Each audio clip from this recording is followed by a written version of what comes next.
सौधर बनने आ रहे हैं। मैं जम्बू द्वीप के भारत क्षेत्र के आर्यखंड के भारत देश में मध्य भाग है, वहां से आ रहा हूँ। अच्छा, वहाँ ऐसा क्या हो रहा है जहाँ इतने प्रसन्न है? वहाँ इंदौर नगर अभी इंद्रपुरी सी शोभायमान है। चारों ओर धर्ममय वातावरण है और उधर मुनिराजों का चतुर्मास चल रहा है। ये तो बड़ी सौभाग्य की बात है। नमोस्तु। अच्छा, तो आप उन परम वंदनीय मुनिराजों के दर्शन करके आए हैं। धन्य हैं आप, धन्य हैं। हाँ, उसी इंदौर नगर में एक नेवी नगर भी है।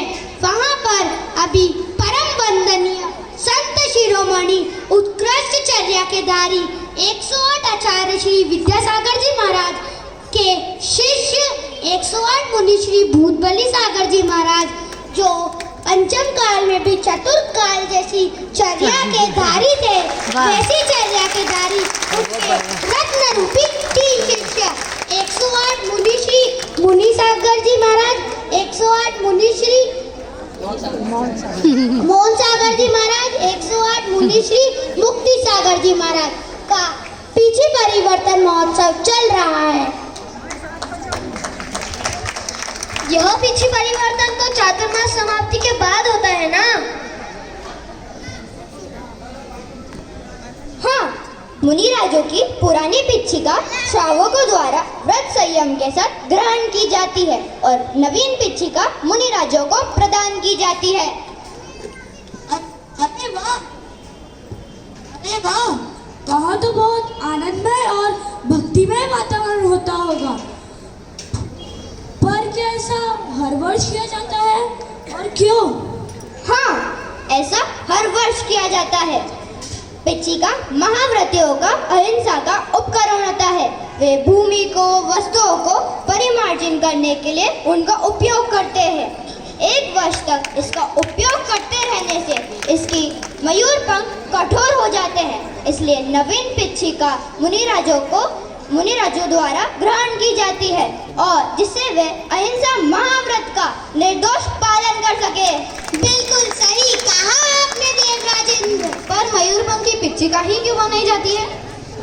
इसके बहुत से कारण हैं, पर कुछ मैं आपको बताता हूँ। यह रज मतलब धूल कण ग्रहण नहीं करती, जिससे सदैव स्वच्छ रहती है।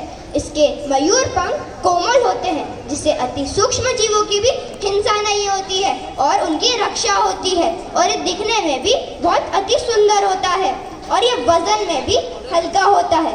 वजन में तो हल्का होता है, पर इसको धारण करने वाले कठोर और महातपस्वी होते हैं। अरे वाह देवराजेंद्र, आपकी बातों से हमारे ज्ञान चक्षु सब खुल गए हैं। यह तो बहुत सौभाग्य का क्षण है देवराजेंद्र, हमें भी इस महोत्सव में चलना चाहिए। हाँ देवराजेंद्र, हम वहाँ चलकर मुनिराजों की पुरानी पिच्छिका ग्रहण कर उन्हें नवीन पिच्छिका प्रदान कर सकते हैं। देवराजेंद्र बोलिए बोलिए। यह सौभाग्य तो सिर्फ कर्म भूमि के मनुष्य को ही प्राप्त होता है। क्यों देवराजेंद्र?